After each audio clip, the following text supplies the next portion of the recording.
Hey guys, welcome to CraterMania. I'm your host, the man they call Crater, and I'd like to welcome you all back to my 500 movies in 2025 series here on YouTube, here on the CraterMania channel.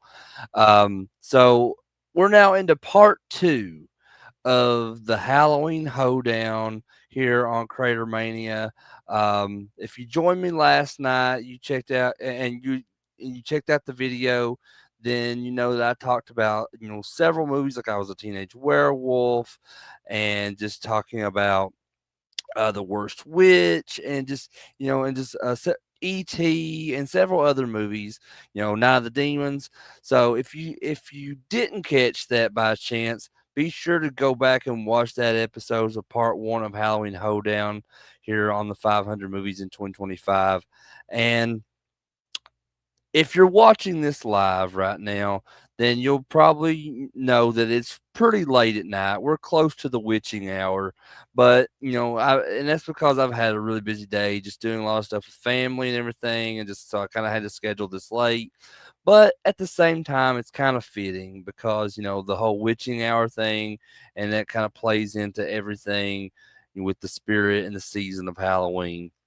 So if you're here, you're watching this live, I welcome you guys back to the channel, and I welcome you to the Halloween Hoedown, where we're going to talk about five more movies tonight. But before I get into that, I just want to talk a little bit about my growing up, and my experience with Halloween and trick or treating and everything about that. Um, like I said, on the last episode, it was something that was the most wonderful time of the year for me. A lot of people think the most wonderful time of the year is Christmas, but for me, it's Halloween, and I just look forward to it so much every year as a kid growing up, and always trying to figure out what I was going to be that year, what costume I was going to wear for trick or treat and all that. And I can remember, just growing up, I some of the costumes, like if so, some of you may have seen like a photo that I've had on here before. Well, actually, I still do have it as my profile picture here for my channel, and that's a picture of me from 1989 when I was 3 years old, dressed as Freddy Krueger. And then in the following years, I would dress up in costumes from Peter Pan to Bozo the Clown. Um, to like an alien. There were a couple of years where I dressed up like the wrestler Sting. I did Surfer Sting and I did Crow Sting. I remember dressing up as Peter Chris one year from the band Kiss. Um, just to name a few. I mean, because like they're, like those are very fond memories for me. So that's why I can remember so well of all the different costumes I wore throughout the years, because it was just, it's a memory that I cherish. It's just something that has been really important to me since I was a young child, and to this day. It's just and now I share that with my own son, and he gets to get excited every year for Halloween, and he's much more creative than I ever was, and he really likes to make his own costumes every year. There's a lot of characters from video games and stuff that he likes. That you can't necessarily find actual official costumes at the store or online for. So he wants to make them himself, and I encourage it so much, for him to be creative and to put effort into something like that, and a passion. It's really, it makes me so happy to see that. And he gets a lot of that from his mother more than he does me, um, because she's a very extremely creative person, and very skilled and just art, and creating things, making things. I mean, so I'm so glad to see my son could got that skill from her as well. Um, but yeah, so he likes just to make his own stuff, his own costumes and stuff for Halloween. And I know he's working on his thing right here. He's still got a few more weeks till we get to trick or treat, but he's been working diligently on that costume, and I love seeing it. I love it. It just lights my heart up to see that. just him having a passion for that, and just for Halloween, like both me and his mom do. Um, but yeah, and that's why I put emphasis so much on how important these things like horror movies and Halloween and just everything spooky is, how it's so important to me. Um, and a lot of things important, including that, is these movies that I talk about here on the channel. So let me go ahead and jump in to tonight's episode and just start talking about these movies. And this first one, I'm extremely excited to talk about. Um, oh, and before I get it, so this is, I almost forgot to tell you. So this is movies number 354 through 358. So we're getting closer and closer to that 400 mark. We're also getting closer and closer to the end of the year. So I'm going to do my best, ladies and gentlemen, to get to the 500 by the end of this year. I think it's still possible. I really think it's still possible. I may have been a little bit behind here lately, but I think we can still accomplish this. Um, but like I said, I am extremely excited to talk about this first movie tonight. Now, this is a movie. They never particularly say in the film um, that it's the Halloween season, or it's based around Halloween or anything, but just the subject matter screams Halloween to me. And just as a lifelong fan of just all things spooky and witchy, the mere mention of just Halloween, or just a well crafted tale, of witch magic, just brings this joy to me inside, and just sends just a shiver of delight down my spine, if you will. Um, and years ago when I stumbled upon, Roald Dahl's The Witches, I had discovered this story that had just, perfectly blended, that kind of whimsical, with unsettling, atmosphere. And it's just, that's a rare feat, that's truly, would capture my imagination. Um, and this 1990 film adaptation of that Roald Dahl story, this was directed by just this visionary Nicholas Rogue.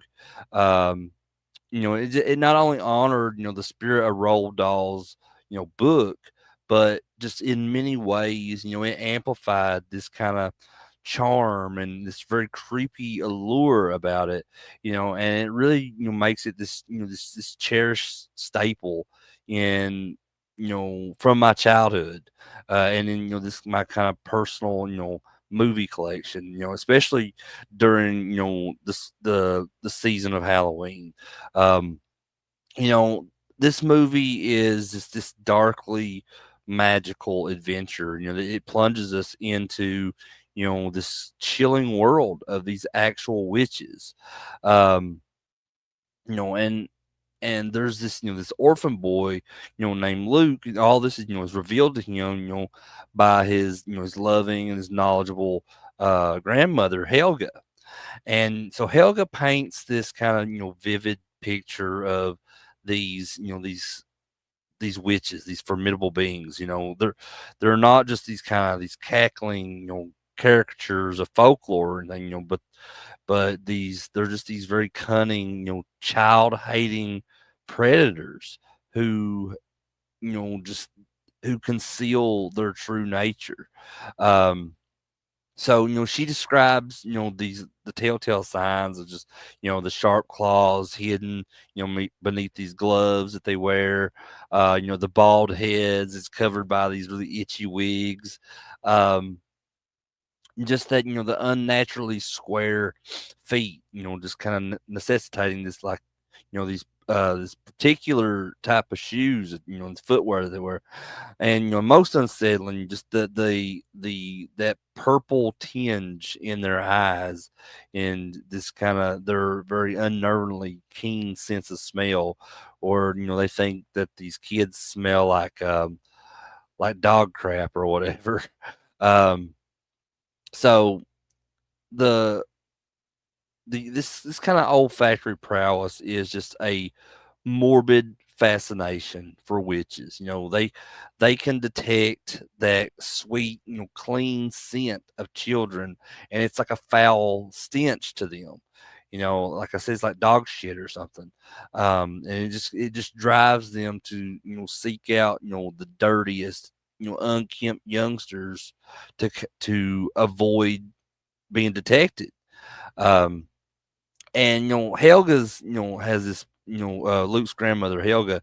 She kind of has this personal tragedy in regards to these witches, and so this she has this story of her friend Erica, who was trapped forever within this painting by a witch. And so that kind of serves as this kind of haunting prelude to the dangers to come in this story.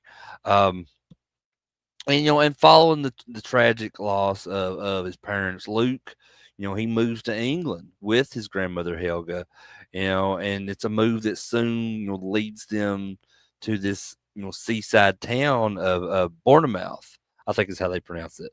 Um, and it's there, while staying at the hotel, I think it's called the Hotel Excelsior, um, that this story truly, starts to form into that iconic form. Um, Luke is just this charming, if slightly wary, young boy, and his innocence is almost immediately challenged, by this encounter with this witch that's disguised as a stranger that's just offering him chocolate and trying to give him a snake. Um, and so Helga, kind of battling her own health issues, she chooses, the seaside for this that change of scenery for her and Luke. Just and completely unaware of just the unspeakable evil that's converging at this same hotel. And so the hotel becomes kind of this unlikely, venue for this meeting of the witches from all around the world. And so they're just kind of, masquerading under this, guise of the Royal Society for the Prevention of Cruelty to Children. That's a mouthful. And so presiding over, this whole sinister assembly is, the terrifying Grand High Witch, played by Angelica Houston.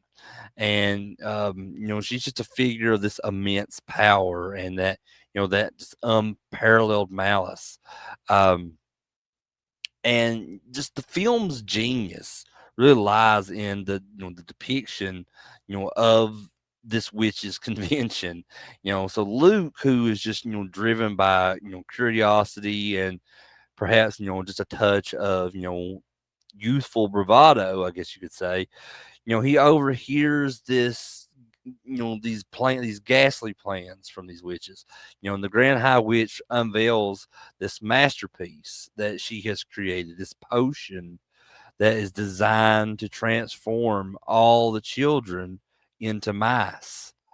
And this type of insidious concoction is to be, distributed through confectionery, candy and sweets, and that's just a very, chilling, an effective way to target the most, vulnerable. Um, and so you see this horrifying, transformation during the witches convention of this gluttonous little boy, Bruno Jenkins, as he transforms into a mouse. And I love the effects of the transformation during this scene. It's hilarious. I love it. It kills me every time. But like I said, Bruno is transformed into a mouse, and it's just it's a consequence of him inadvertently consuming the potion earlier. So that kind of serves as this kind of stark, and immediate demonstration of the witch's power. And so Luke's discovery, leads to his kind of his own terrifying ordeal. So he ends up being captured, is forcibly subjected to the same, fate that Bruno went through, and he becomes a mouse himself.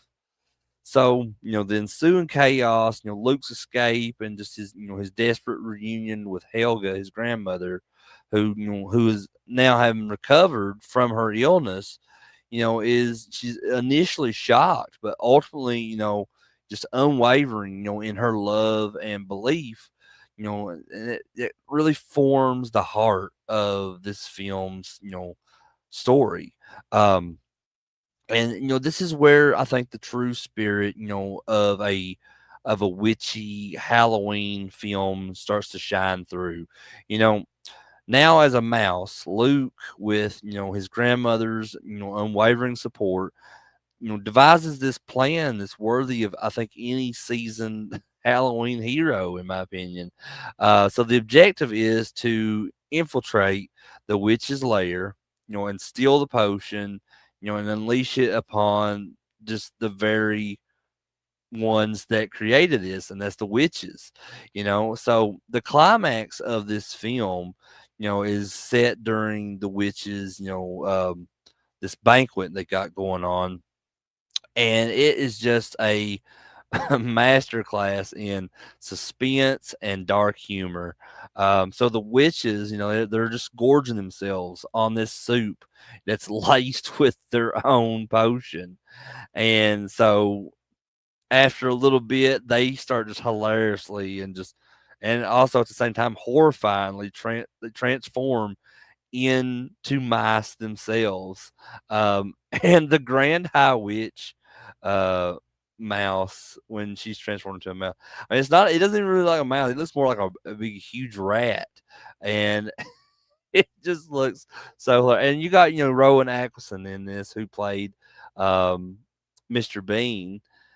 And he like works at the hotel and everything, and he's the one that that ends up killing the Grand High Witch mouse or rat, whatever you want to call her. And it's just, I don't know, it's just it's absolutely hilarious. Um, so that whole ensuing panic and just the following extermination of the witches by Rowan Atkinson's character and the hotel staff, and the guest, is just this kind of darkly satisfying resolution. It's very unique to Roald Dahl's twisted genius.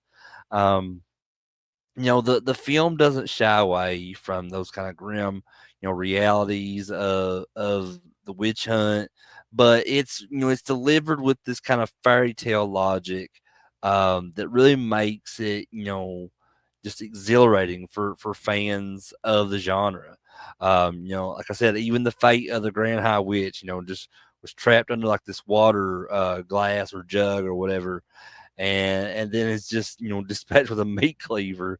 It's just a very brutal, yet fitting end for her. Um, and just the film's legacy is just deeply intertwined with the director Nicholas Roeg, who is a filmmaker that was renowned for his just kind of distinctive visual style and often kind of challenging narratives. While perhaps more widely known for like art house films like Don't Look Now and The Man Who Fell to Earth, Nicholas Roeg just really brought this unique sensibility to the witches. He embraced that kind of creepiness, of Roald Dahl's story, and really kind of opting for practical effects and just a genuine sense, of just unease over jump scares or whatever. Um, his direction really imbues the film with this like dreamlike, almost nightmarish quality. Particularly in the scenes where Luke is you know as a mouse, navigating a giant world. So this kind of atmospheric direction, just combined with just the performance of Angelica Houston, as this terrifying Grand High Witch, it just really cements this film's status as a cult classic, in my opinion.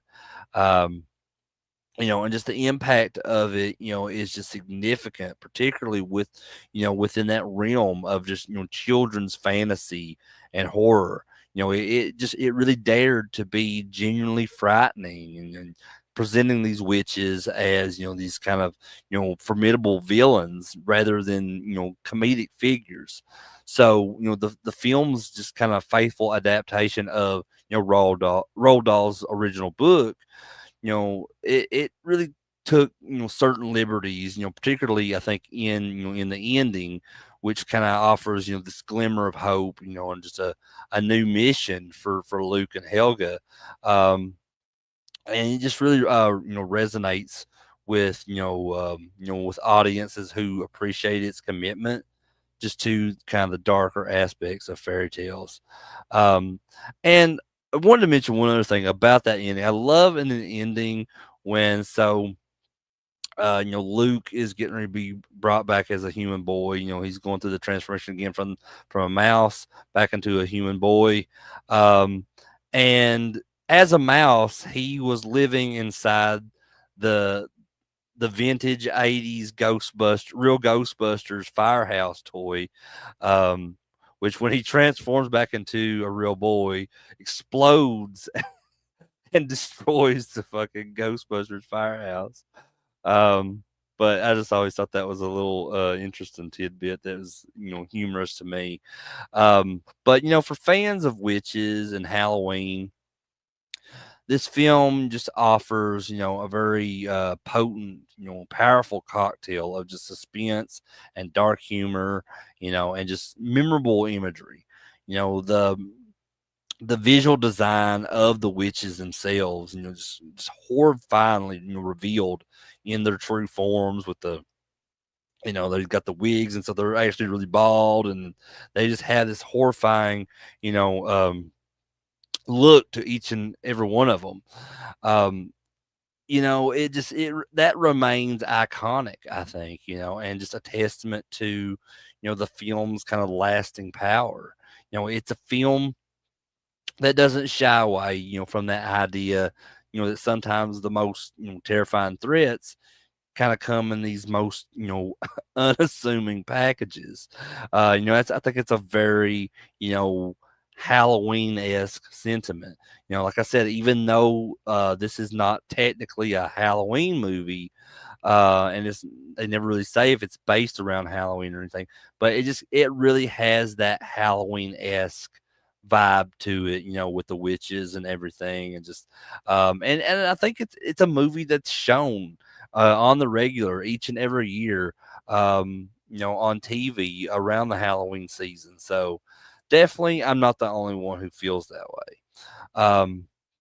But going back to when, following the discovery of the Grand High Witch's trunk, which, just contained her address book of witches across the United States, that just opens up this kind of, prospect of, the continued witch hunting ventures of Luke and his grandmother, which is, just a kind of a very satisfying, extension of the story that just kind of appeals to that desire for, just an ongoing magical conflict.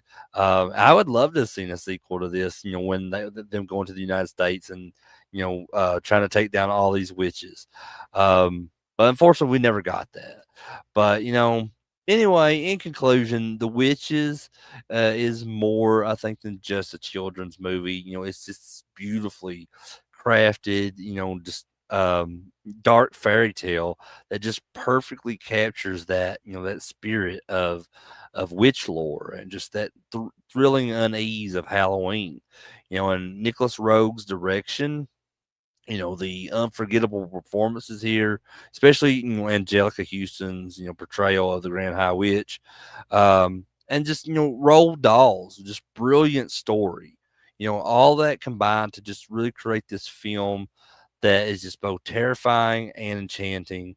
It's a testament just to the power of a well-told story that can, both, scare and, delight, leaving this kind of lasting impression, on anyone who just appreciates, the magic and, just the mystery of witches.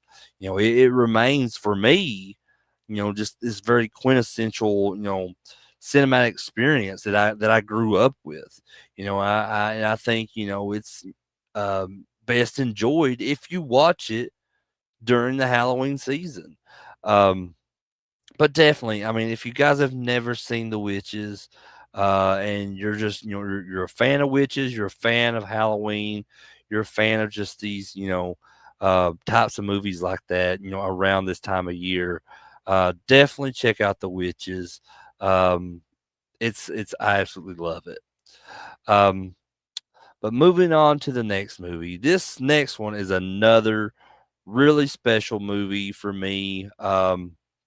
Now, in the past, I've talked about a few different Ernest movies. I've talked about Ernest Goes to Camp, Ernest Goes to Jail. Unfortunately, I reviewed Slam Dunk Ernest, which is probably the worst Ernest movie that I've ever seen.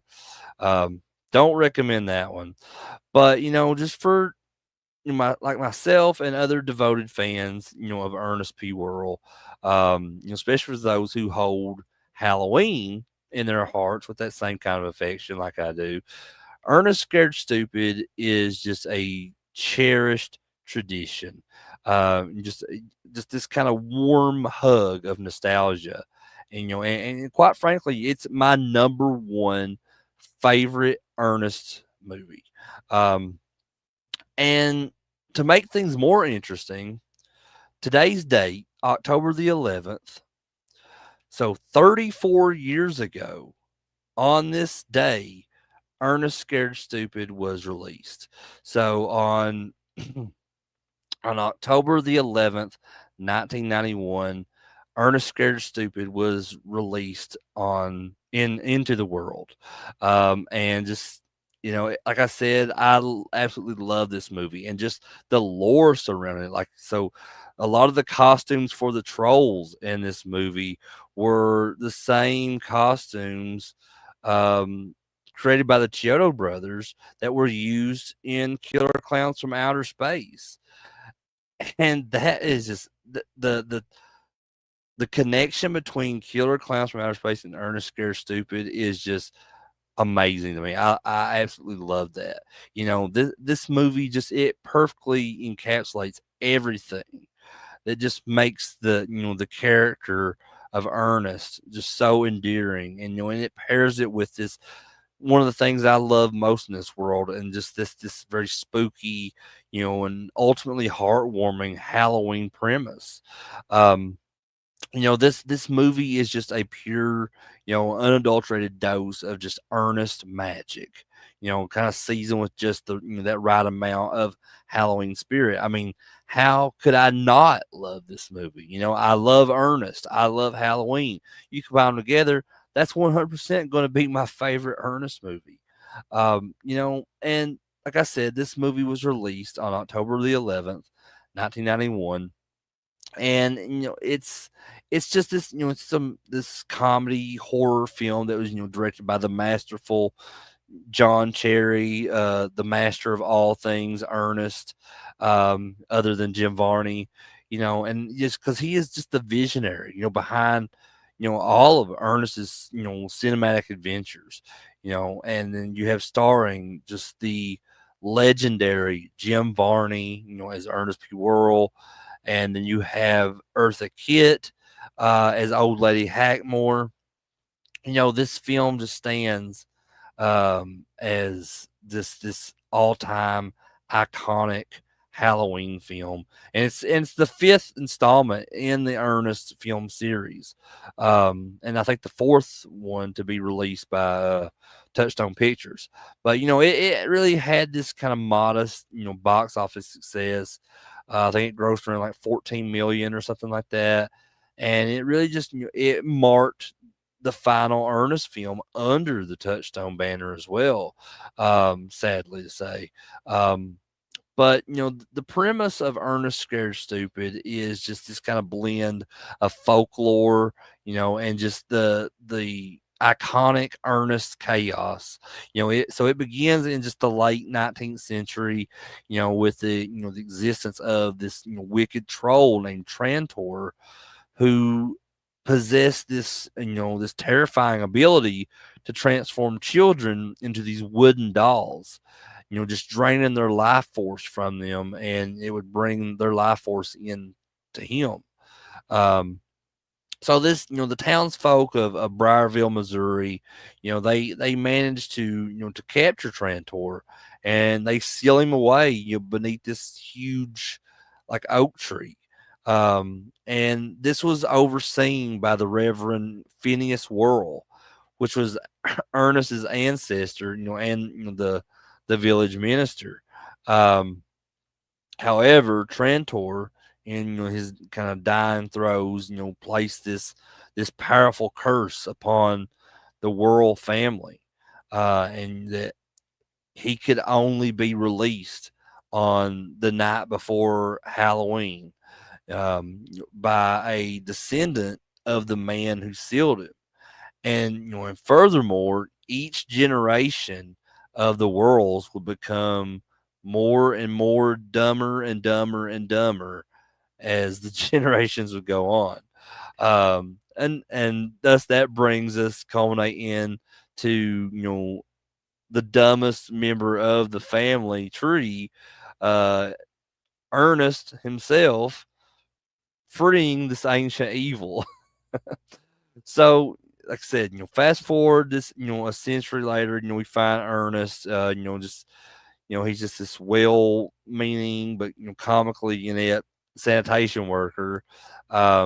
He's busy helping this group of these local kids, Kenny and Elizabeth and Joey.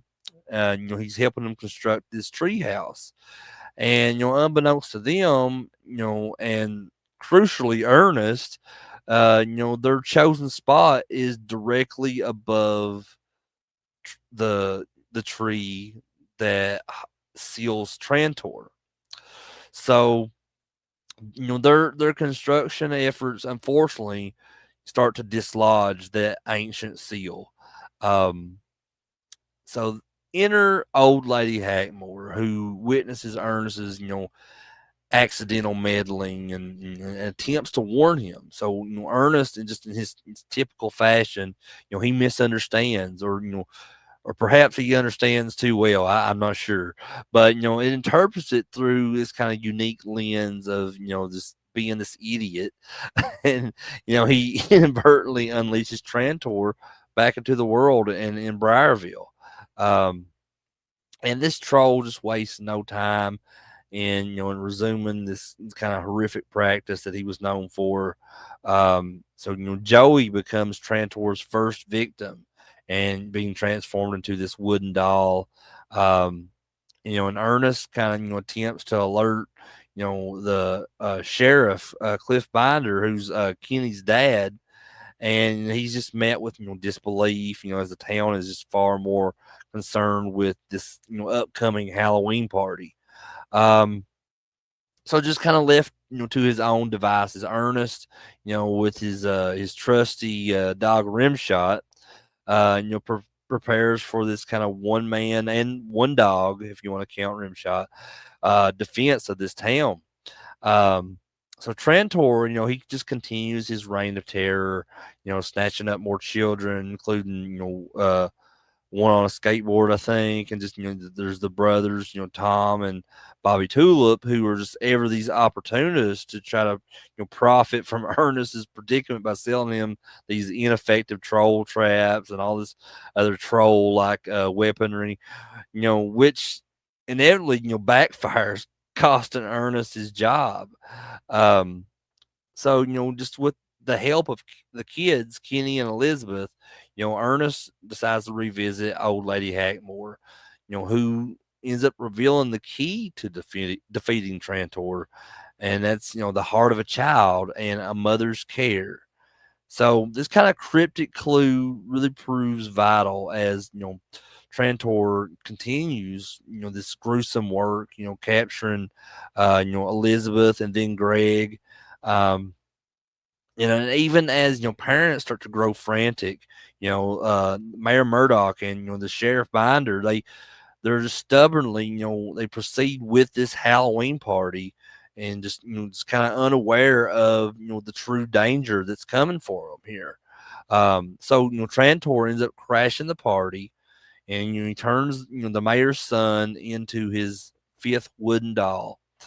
And in all the ensuing chaos, Trantor transforms Rimshot, Ernest's dog, also into a wooden doll. But Ernest, just in kind of a moment of this kind of accidental brilliance, repels the troll with this soft serve ice cream. And that's when the kid Kenny, he has this like epiphany. He deciphers this clue, realizing that mother's care signifies milk and and dairy products, and he starts to rally the kids to fight back, with this dairy based weaponry that they have now at their disposal. Um, so the climax here sees Trantor, summoning, his troll army, overwhelming, the townsfolk. And Ernest's attempts to stop them, are stopped.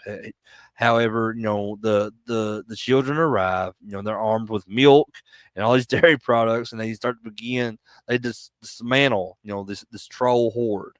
So Trantor, realizing milk, is weakening his minions, starts to retreat. But he reemerges from beneath the tree and just empowered, by this underworld, making him resistant to milk and all these dairy products. Um, and then this kind of desperate, final act, Kenny is also turned into a doll. And it's then that Ernest, with this full backing of a now terrified town, he has an epiphany himself.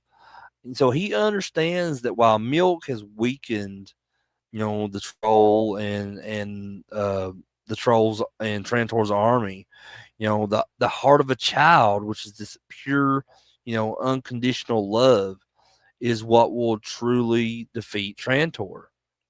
So in this kind of bizarre uh, and touching scene, Ernest dances with Trantor and just showers him with his affection, and it culminates in Ernest kissing the troll right on the snotty nose, and oh, ain't you so cute, or whatever.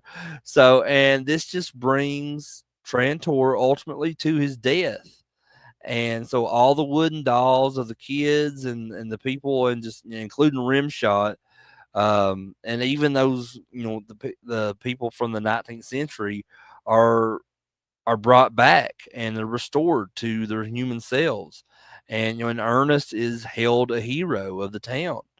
um and like I said, John Cherry, who's the mastermind behind the whole Ernest P. Worrell phenomenon, he's primarily known for his directorship and just the co-creation of the Ernest character with Jim Varney. And he directed all 8 Ernest films, and just his just kind of distinct comedic sensibilities are evident in every frame. His work with Ernest is just characterized by a very unique blend of that slapstick humor, and um just the performances from Jim Varney himself, and just kind of, you know, um, it just has this very surprisingly, sentimental core about all of them, and especially in like Ernest Scared Stupid.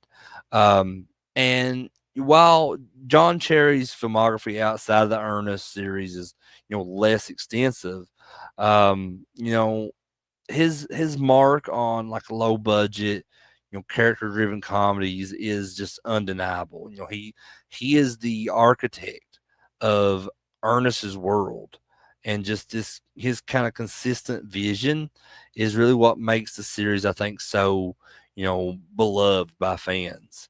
Um, and the legacy of Ernest Scared Stupid, within the kind of context of the Ernest franchise, and the wider pop culture landscape, I think it's significant and multifaceted. For fans of Ernest, it represents kind of the pinnacle of the character's cinematic output.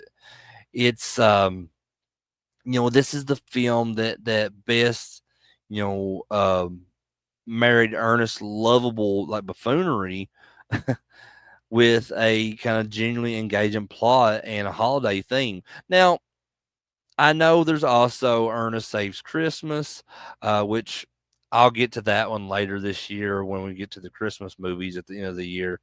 Um, but I mean, with this one, I mean, this it has a whole different vibe to it, a whole different feel than I think than any other Ernest movie that I've ever watched, and I think a lot of that's just me being biased because I love Halloween so much, but I'm allowed, okay?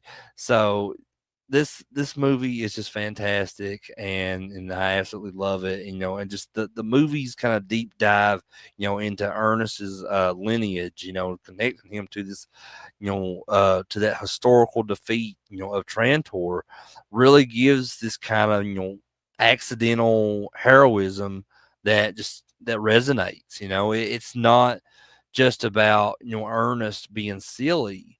It's about Ernest, the descendant of a hero, embodying this kind of hidden strength, of spirit.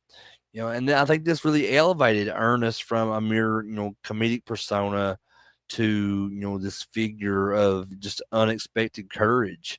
Um, but furthermore, Ernest Scared Stupid, has really cemented, its place as a cult Halloween classic, without a doubt. Just in this kind of era, of brimming with slasher films and darker horror stories, this movie really offered just this kind of very refreshingly lighthearted, yet still spooky, alternative to that. It really provided a safe and fun way for younger audiences, and adults who grew up with Ernest to kind of engage with the Halloween season. And my son loves this movie. My nephews love this movie. I can remember my nephew, my brother's son, that nephew, he loved this movie when he was a kid, and which he's a grown man now, but like back when he was a little kid, he used to refer to this movie as Ernest Goes to Hell. Uh, I'll never forget that. I always loved that. That amused me so much that he called it that instead of the actual title. Um, but getting back to the creature design, of Trantor, while it is campy, it's genuinely creepy. I think for the target audience that kids watching this movie. It's to me when I was watching this as a kid, like I wasn't exactly scared by this movie, but I was absolutely creeped out by the look of Trantor, and just the premise, of children being turned into dolls. It just kind of taps into this like very primal fear that a lot of people have. Um, and just the film's kind of blend of gross out humor, like the snot nose kiss at the end and the troll boogers and all this stuff. um, it's and just that that those heartwarming themes of just a friendship and courage. It really just all together as a whole really strikes just a perfect chord within its audience. Its impact can be seen just enduring popularity on streaming platforms. And there's a lot of like companies out there making like fan made merchandise, from shirts to pins to all kinds of stuff out there nowadays. If you look hard enough on the internet, you'll find all kinds of Ernest Scared Stupid merchandise. You know, it really has signified its place as a go-to watch for many people during the month of October and around the Halloween season. It's a film that just generations can share. Children who discover Ernest today can enjoy that slapstick and the adventure, while older fans like myself can revel in just the nostalgia of it, and just the clever nods to to classic horror themes. Um, and no, the film's message, that love and courage can overcome even the darkest evil, just wrapped in that kind of earnest charm about it, is just a very timeless message, I think, and Eartha Kitt's performance as, old lady Hackmore, who ultimately guides Ernest, also really adds that kind of layer of, mystery to the story. And it's super cool to see an Eartha Kitt, like, I'm a huge Batman 66 fan, she was one of the three women that played Catwoman on the original series, um, other than Julie Newmar and Lee Merriweather, who was Catwoman in the Batman movie in the '60s. But just seeing her in a role like this is super cool. Love Eartha Kitt, God rest her soul. Um, Such a great performance in Ernest Scared Stupid, and just the film's quotability. One of my favorites being, "How about a bumper sandwich, booger lips?"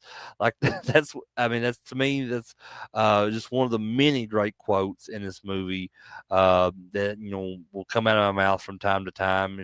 Especially if I'm watching the movie, or me and my wife or whoever are talking about the movie. Um, Definitely, there's a lot of good stuff that that came from this movie. Like, it was the Ottomans, the whole segment where he's like changing on to his different personalities. I love that. It's just it just contributes to its lasting appeal, and like Ernest, just, and the kids kind of, the rallying cries all throughout the movie just have become kind of ingrained in, the memories of its fans. And, ultimately, I think Ernest Scared Stupid is more than just a movie. It's a feeling that a lot of us have. It's a part of that Ernest fandom. It's just, and just the fandom of Halloween, just, it's that feeling of just the excitement, of trick or treating, and just the comfort in knowing that even the most unlikely hero can save the day. It's just an amazing combination. And Ernest Scared Stupid is without a doubt an absolute triumph in the Ernest universe. It's a perfect storm of Jim Varney's kind of comedic genius, John Cherry's unique directorial vision, and just this Halloween themed story that is both spooky and heartwarming. And for any fan of Ernest P. Worrell, or for anyone who just cherishes the magic of Halloween, this film is an absolute must watch. Just a favorite that continues to bring smiles and laughs, and just a touch of fright year after year. It's a testament to the fact that sometimes the dumbest ideas leads to the smartest, most beloved movies. And this is definitely one of them for me personally. And if you've never seen Ernest Scared Stupid, and you've seen other Ernest movies and you love the Ernest movies, but you still not watched this one, definitely highly recommend this one. Like I said, this is my personal favorite of the Ernest series. So definitely don't sleep on this one if you have never seen it before.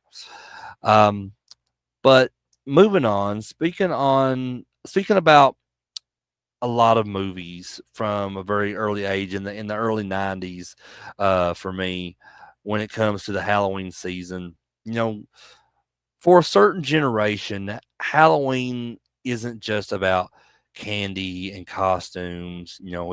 It's steeped in just kind of this nostalgic glow of these '90s specials, especially the animated specials from the '90s. And among these treasured memories that I have from that time, the Halloween tree from 1993 stands out as just this kind of truly magical experience in my own personal life. Being a little kid in the early '90s, and just as a fan of these kind of often overlooked gems, that blended spooky fun with just genuine heart. much like Ernest Scared Stupid. The Halloween tree just remains a very cornerstone, of my yearly viewings of these movies and specials that were, so special to me, and held a special place in my heart, ever since I was a kid. Um, and the Howling Tree just is a film that just continues to enchant me with just that unique blend of adventure and history, and just that enduring spirit of Halloween. Just thinking back to like a lot of my childhood Halloweens, there was just this kind of distinct atmosphere that that '90s cartoons and animation seemed to kind of perfectly capture. It was a time when Saturday mornings were just kind of this canvas for imaginative storytelling, and just these after school specials, often delivered these kind of thoughtful stories wrapped in these kid friendly packages. Networks like ABC and CBS and Cartoon Network, were just all kind of bastions for this kind of programming. Just airing films that just felt both exciting and slightly educational, and just kind of subtly weaving in this kind of cultural context, without ever feeling like a lecture. And I think that's why so many TV specials like that and were so appealing to kids like us in the '90s. And the Halloween Tree is precisely that kind of program. It wasn't just a spooky cartoon. It was just this invitation to kind of delve deeper, into just the very essence of the holiday, and just the history behind it. Just a journey that kind of felt as thrilling as any haunted house. The visual style, the classic animation techniques, and just that presence of beloved voice actors, all contributed to this very comforting and yet captivating aesthetic that just defined much of my televised Halloween experience. And like I said, the Halloween Tree is far more than just another animated Halloween special. It's this um collaboration between Hanna-Barbera and the legendary Ray Bradbury. And it's based on Ray Bradbury's 1972 novel, and the film is actually narrated by Bradbury himself. So it kind of leads to this very authentic, and poetic touch to the proceedings. So the story centers on this group of these four friends. You have Jenny, who is dressed for Halloween as a witch, Ralph dressed as a mummy, Wally's dressed like a monster, and Tom is dressed like a skeleton. And they're eagerly anticipating Halloween night and trick or treating and all that. So their excitement is kind of tempered when their fifth companion, the charismatic Joe Pipkin, also known as Pip, is rushed to the hospital for this, emergency, appendectomy, where he's got appendicitis. So, just determined not to celebrate without him, they decide to follow the ambulance, taking what they believe is a shortcut through this kind of spooky ravine. Um, it's here that the true enchantment starts to begin. They catch a glimpse of what appears to be Pip's ghostly form darting into this mansion, and inside they're met by this man named Mound Shroud, who is this striking figure who just reveals that that Pip's spirit has been spirited away. So Mound Shroud, it turns out, is this guardian of Halloween, and Pip in his spirit form has stolen a jack o' lantern carved in his likeness from Mound Shroud's Halloween tree. That this just is, and this Halloween tree is just adorned with all these countless carved pumpkins on it. So Mound Shroud offers the kids a deal. If they can keep up with him until dawn, then he can help retrieve Pip's spirit and his precious pumpkin. So this kind of proposition, launches them on just this extraordinary scavenger hunt through time. And it's just a quest that, links their costumes to the historical and mythological origins of Halloween. So Bradbury's kind of, screenplay for this just masterfully guides them through, just various eras and cultures, and offers this very visually stunning and just historically rich exploration, of the holiday's roots. And the animation, which, which was produced overseas in the Philippines, kind of possesses this distinct, somewhat dreamlike quality that just perfectly complements, the film's fantastical story. Um, so their journey begins with this quest to rescue Ralph, the mummy, and Mountain Shroud, transports them to ancient Egypt, where they witness the feasts of the ghosts, and they learn about all the rituals of mummification, and they find Pip's weakened spirit, near this tomb, and Ralph, just inspired by his own costume, he bravely impersonates this mummy to scare away the embalmers. Um, and next, they're whisked away to the Dark Ages in England, where they encounter these Celtic druids at Stonehenge, and they witness these kind of rituals, connected to the harvest and the new year.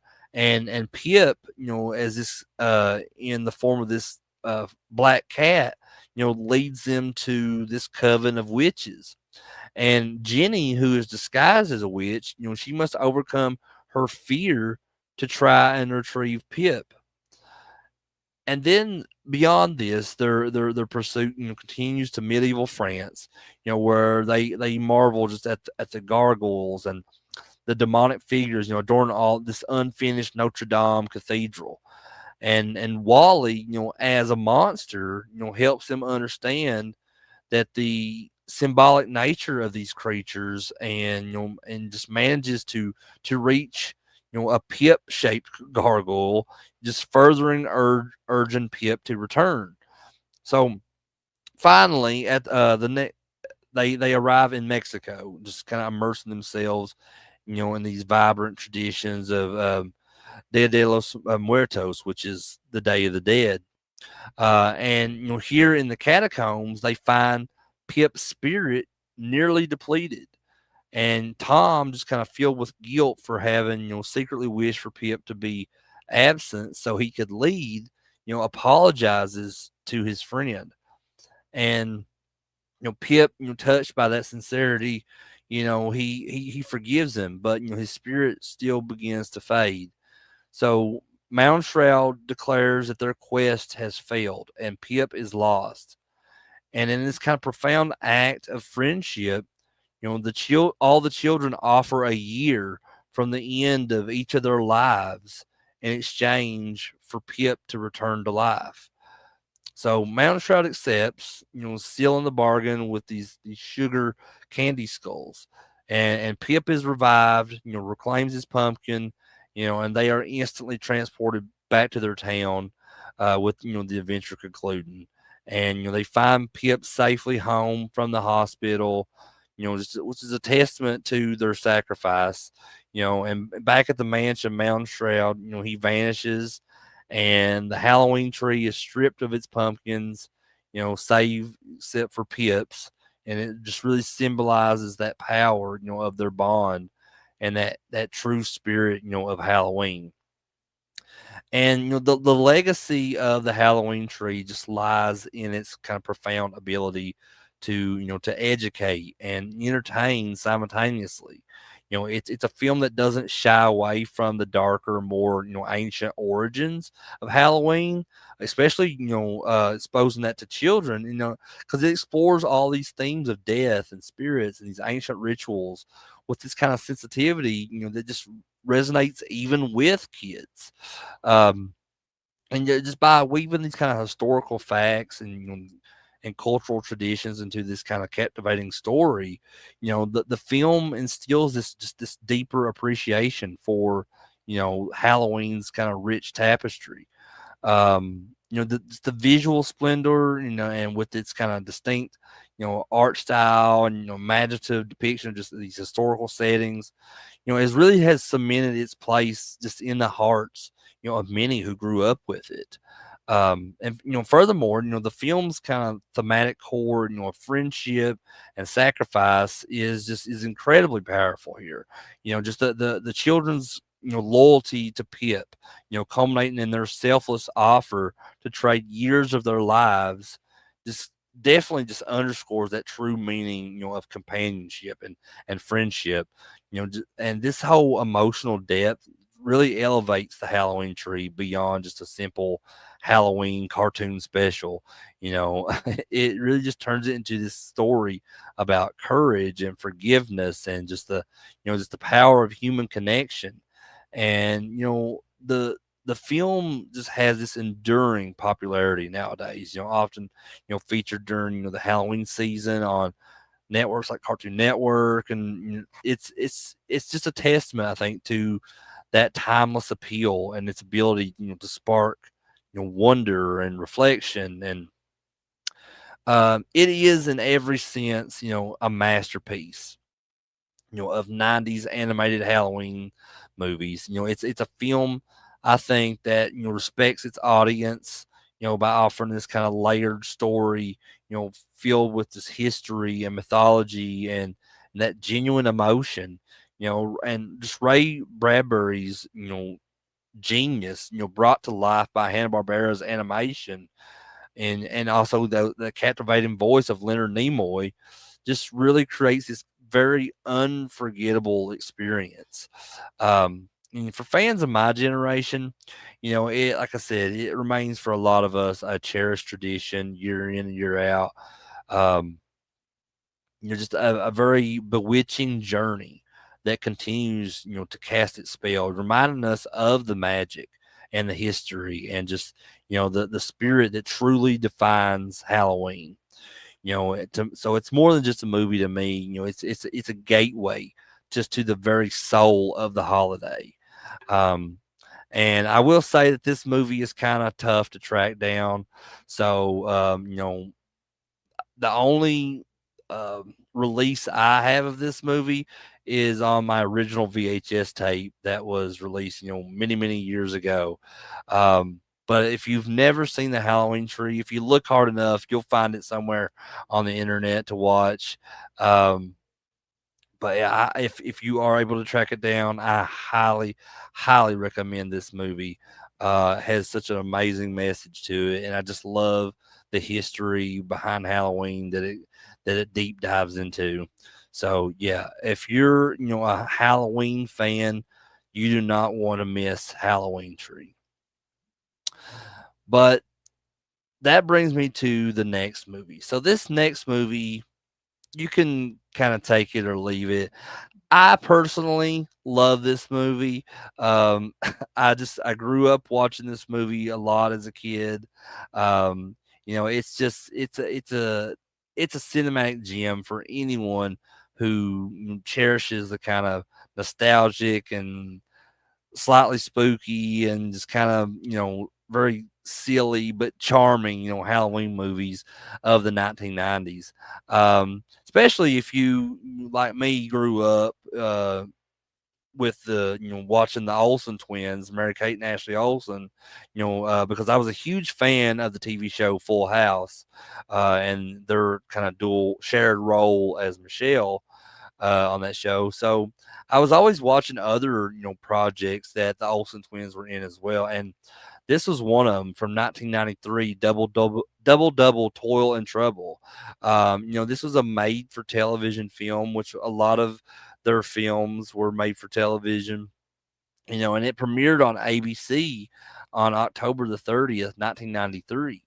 And it's just this perfect encapsulation of that campy, family friendly Halloween fare that just defined the era. It delivers this kind of delightful blend of just sisterly bonds and that magical mischief and just a classic good versus evil story. It's all tied together and just with this, the presence of the Olsen twins. Um, And at its heart, Double Toil and Trouble just tells the story of, these 7-year-old twins, Kelly and Lynn Farmer, and, who were played by the Olsen twins, Mary Kate and Ashley. And, their parents, Don and Christine, are just kind of facing these very dire financial straits, jeopardizing their family home. And, in their desperation, they approach Christine's estranged and notoriously cruel aunt, Agatha, for a loan. And just as a backdrop to this family drama, Halloween is in full swing here, imbuing every scene with kind of a festive, slightly eerie atmosphere. And where the adults are preoccupied, you know, the twins' curiosity leads them to kind of uncover, this generations old family curse.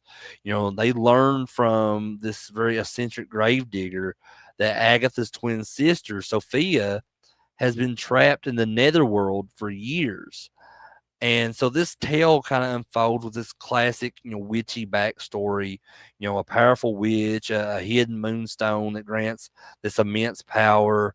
And then, the twin sisters, Agatha and Sophia, just long tired of their identical appearances, seeking the stone.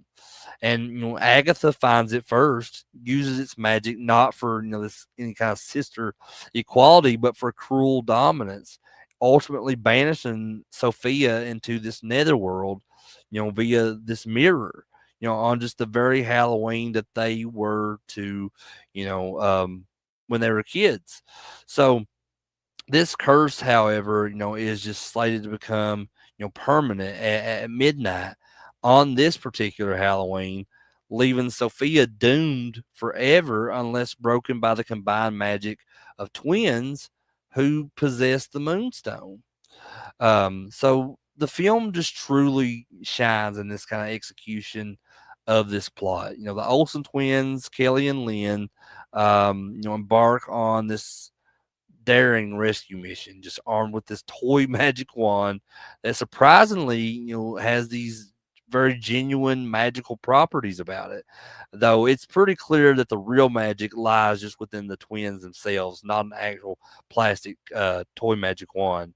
Um, so their quest to retrieve this moonstone, which Agatha wears around her neck, is just filled with this kind of wonderfully bizarre encounters. And so they team up with this guy named Mr. N, who is this homeless man, who just kind of dreams of stardom.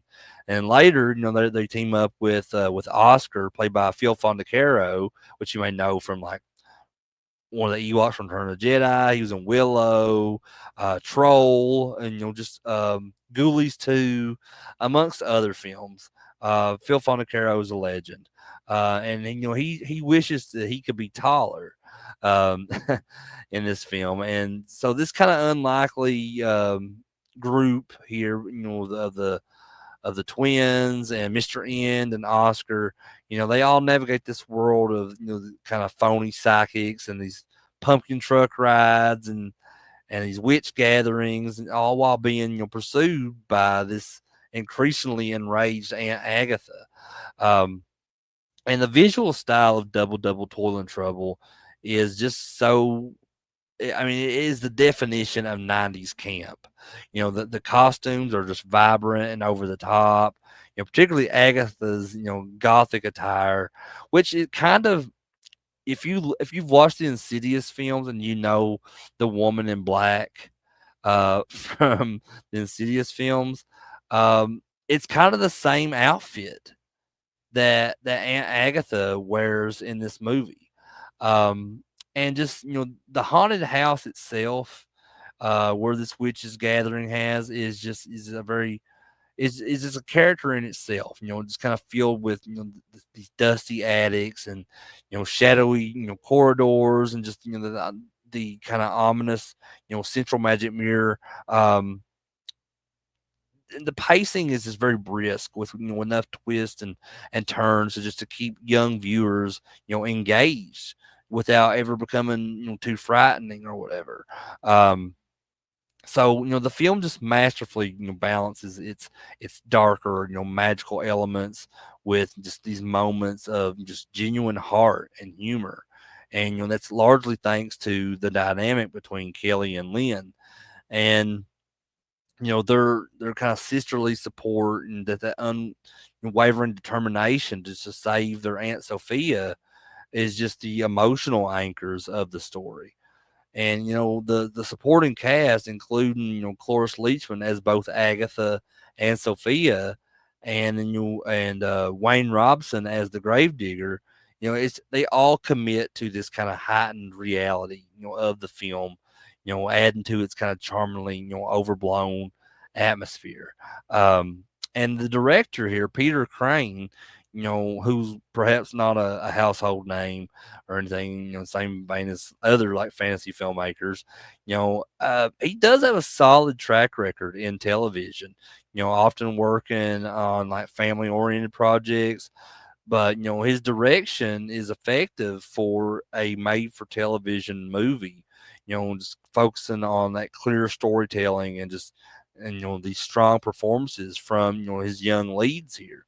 He understands that for this genre, the key is to kind of create this a very engaging and visually appealing and heartfelt story that just appeals to a broad family audience.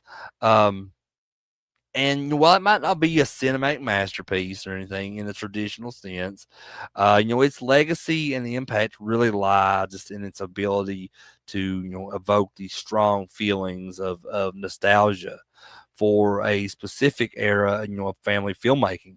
And that definitely resonates within me personally, and, for fans of 90s camp and, for fans of the Olsen twins back in the early 90s, it's a beloved touchstone, I feel. It represents a time, when Halloween movies for children were, less about visceral scares and more about these enchanting tales of like magic and family and courage. And while horror and visceral scares and everything is all good and well, and I absolutely love it, I absolutely love these types of movies just as much because it was just a very nostalgic thing for me. It's what I grew up with. It's what I look forward to every year, you know. Just and this film solidified the Olsen twins' status as bona fide child stars. If Full House hadn't done it already, it really showcased their early on screen chemistry and appeal. Whereas we didn't really see them together in Full House, but movies like this, we really seen that on screen chemistry with them on screen together. It's a film, like I said, for myself and many of us, grew up with, just watching it, repeatedly every year during the Halloween season. And for me, it just, it holds a special place in my heart, for that kind of comforting, familiarity. And it's kind of like that embrace, of Halloween escapism, if you know what I mean. um just it's the impact is felt in these fond memories, and that it's created for an entire generation. Just it was just a testament just to its kind of enduring charm and just it's that successful execution of just the family friendly Halloween genre. Um but I guess in conclusion, Double Double Toil and Trouble, is just an absolute delight for anyone who loves that particular, brand of campy, magical Halloween fun that, the 1990s offered. You know, as a longtime, fan of the Olsen twins during this era, with just, the Mary Kate and Ashley Olsen, all the TV, all the specials they did, and everything they did within Full House. Um, it just you really perfectly captures that spirit of the 90s and 90s family entertainment, with this kind of spooky yet safe storyline. And there's memorable characters and just that kind of undeniable charm of the twins here. It remains, I think, a cherished Halloween tradition for me, at least. It's a film I think that reminds us that sometimes the greatest magic comes from just being a child and just that little bit of well-intentioned mischief, especially when you're in the twins' case here, battling this evil aunt that who they are trying to save the good aunt that's trapped in the netherworld. And I know that's a whole lot to take in, but yeah, I just this is it's such a fun movie to me. It's such a absolutely fun movie, and I love watching this every year around the Halloween season. Um, but speaking of movies, I love watching every year around the Halloween season. And this will be the last movie that I talk about tonight, but it's a big one, folks. And I know this has a huge fandom just across the world. And this is one of the top films that they play every year on multiple TV channels during the Halloween season. Um, so, and for many of us who kind of grew up in that the vibrant, often kind of wonderfully weird, landscape of 1990s cinema, Halloween just isn't truly complete without a certain coven of witches, taking center stage. And Kenny Ortega's 1993 film, the legendary film Hocus Pocus, has, against all odds, and just it had initial critical reception, and just firmly cemented itself as an indispensable part of the Halloween season. It's a film that just embodies, the spirit of 90s campy Halloween, family movies with this kind of infectious energy that just becomes, a cherished tradition for so many. It's rewatched year after year, and its magic just only grows stronger, I think, with each year and with each viewing. And as a devoted fan of this movie, it's and just the the heartwarming filmmaking, surrounding it.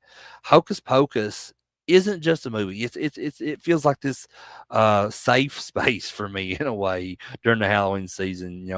It's a cozy blanket. It's a bag of candy. It's a declaration that fall has officially arrived.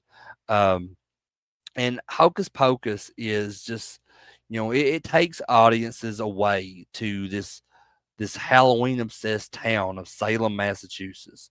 And the story hinges on just the accidental resurrection of the legendary Sanderson sisters, Winifred, Sarah, and Mary.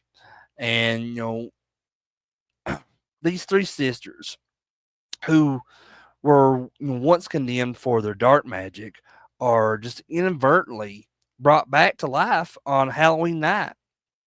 And by this teenage newcomer, Max Dennison. And Max, he attempts to impress his crush Allison, and perhaps a little too emboldened by this kind of spooky, atmosphere. He lights the mythical black flame candle in the abandoned Sanderson sisters' cottage. So the film story unfolds as Max, his brave younger sister Danny, and then the girl he has a crush on, Allison. They all find themselves in this kind of desperate race, against time to stop these witches from, achieving their ultimate goal, and that's immortality by draining the life force of Salem's children. And their only ally here is Thackeray Binks, who is voiced by Jason Marsden. And he's this young man that has been cursed to live in this immortal black cat for centuries. Just forever, guarding against the Sandersons' return. So this adventure, sees Max, Danny, Allison, Thackeray Binks, you know, just navigating these spooky streets of Salem, evading just the witches' kind of absurd, enchantments, and, attempting to find a way to reverse the curse. And this involves, a spirited confrontation, at a town Halloween party where Winifred, enchants the adult attendees to dance themselves to death with this kind of show stopping rendition of "I Put a Spell on You," and I love that version of "I Put a Spell on You" in this movie, and it's just it becomes this kind of climactic showdown in at the end of this movie in this kind of hallowed ground of a graveyard where the sisters ultimately meet their death. And the film's ending with the sun rising and the witches turning to dust. It kind of offers this very satisfying conclusion, while this mid-credit scene featuring the witch's spellbook hints at a potential return. It's important to note that the film's initial reception, it was released in the summer of 1993, and it was met with mixed reviews, from critics, and was just was a box office disappointment, unfortunately. So it failed to kind of recoup its budget. However, what this initial performance failed to predict was just that extraordinary power of television syndication and just the enduring appeal of a well-loved Halloween film. So year after year, particularly throughout the month of October, Disney Channel and its sister networks like Freeform, have just aired Hocus Pocus relentlessly every year. And this kind of consistent exposure, coupled with the film's charm, has allowed it to be rediscovered, embraced by new generations. And it just so it transitioned from this kind of commercial flop to this bona fide cult classic. And it's the status that is evident in the consistent spikes in home media sales each Halloween season. The film's story has also birthed a franchise, including books and Hocus Pocus 2, which came out in 2022, and then there's a possibility of another sequel in Hocus Pocus 3. Um, there's been rumors of it, but nothing's really been confirmed yet, I don't think. But it just that really further solidifies its place, in pop culture. Um, and as I said earlier, the director at the helm of this movie was Kenny Ortega. While Hocus Pocus might be one of his most popular films, he has had a significant and diverse career. Particularly in family entertainment and musicals. I think he's probably perhaps most widely recognized for his work on High School Musical, and that franchise for Disney Channel, which he directed and was an executive producer on those films. These films with their kind of catchy, musical numbers and uplifting themes, and would not be something I would typically be interested in. But like my niece Madison, she was a huge fan of those High School Musical films, so I did get to see a couple of them with her. And it just even though I'm not a fan of those types of movies, I definitely recognize that it captivated this generation, and just it further cemented Kenny Ortega's reputation for creating these kind of vibrant, and aspirational content. And his directorial style is kind of often emphasizes spectacle, this kind of infectious choreography, and just this very heartfelt earnestness about it. So before his Disney Channel success, he also had this kind of notable career as a choreographer, where he worked on films like Dirty Dancing and Ferris Bueller's Day Off. And his background in dance undoubtedly contributed to the musical moments in Hocus Pocus.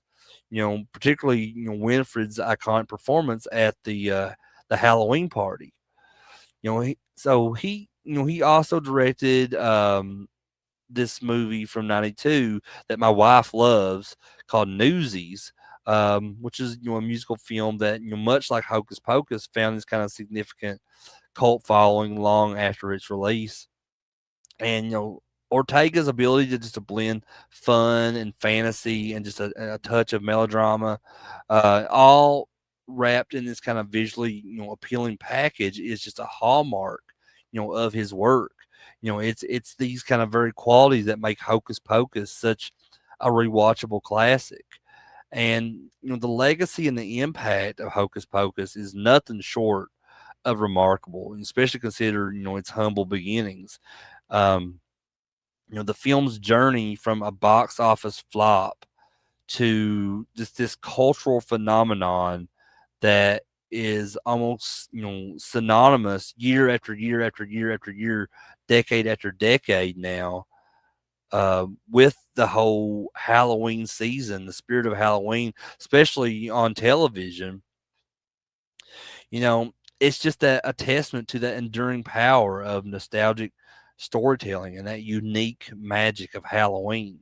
Um, so Hocus Pocus has just become that essential part, of modern Halloween tradition for many, including myself. And this film is just as much a sign of the season as pumpkins, costumes, trick or treating, and that's just not, you know, a biased opinion because of my love for this film. That's just a fact nowadays. I mean, so many people, that's not even like particularly a fan or within the fandom of horror or anything spooky or anything dealing with Halloween can recognize that Hocus Pocus has went beyond what it was initially meant to be.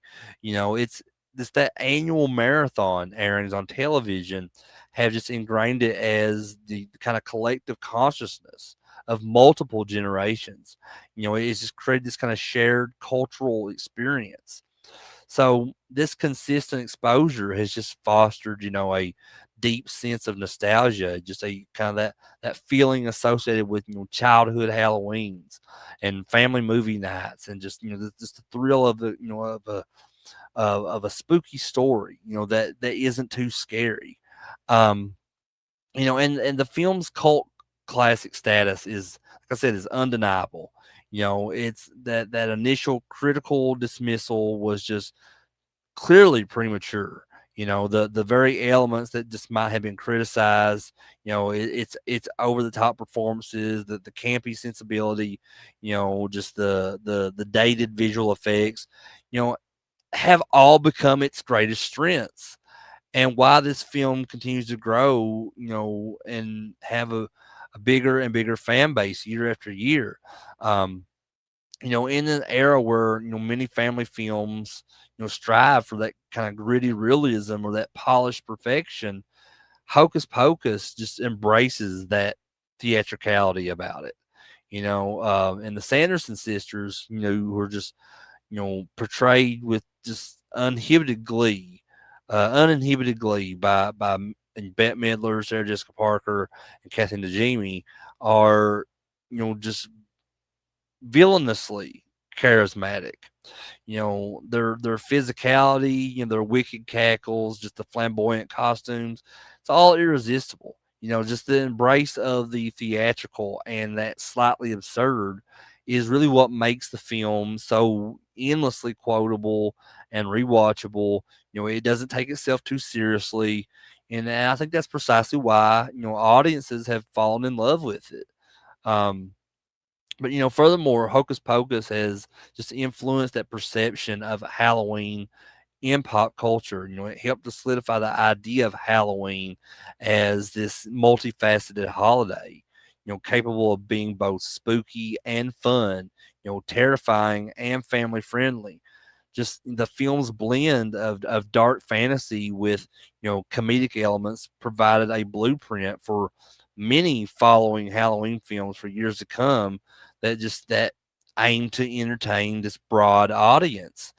And the memorable characters, particularly the Sanderson sisters, have just become Halloween icons at this point, as recognizable as any classic movie monster. And that's crazy. That's just a fact. I mean, that's not just an opinion on my part, but that's just a fact, and that's insane if you think about it. Um, just their imagery, adorns this merchandise and costumes and decorations every year, just proving they have this, lasting appeal about them. And the film's impact is also evident in that, like I said that earlier, the franchise expansion. Just the creation of Hocus Pocus 2, and like I said, that announcement, of a third film demonstrates just a clear recognition of the original's enduring popularity and that commercial viability.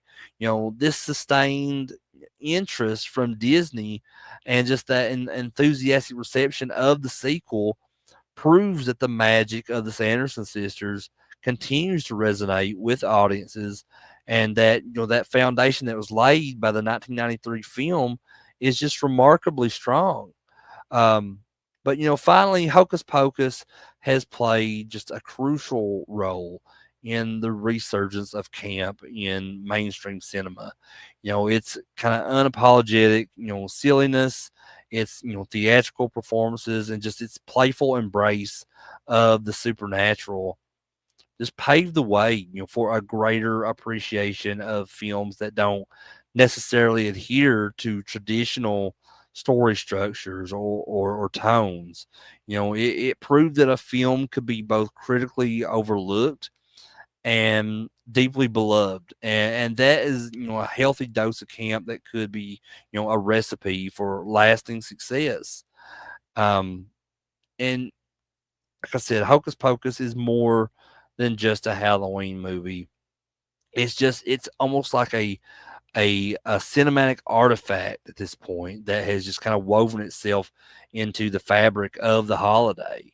Its enduring legacy is a testament to just its infectious energy. It's these unforgettable characters and just the ability to kind of capture the spirit, of fun and fright, and just that family bonding that just defines the best, of 90s campy Halloween films. Um, so for those of us who, eagerly await its, annual return year after year, it's a reminder that some spells are meant to last forever.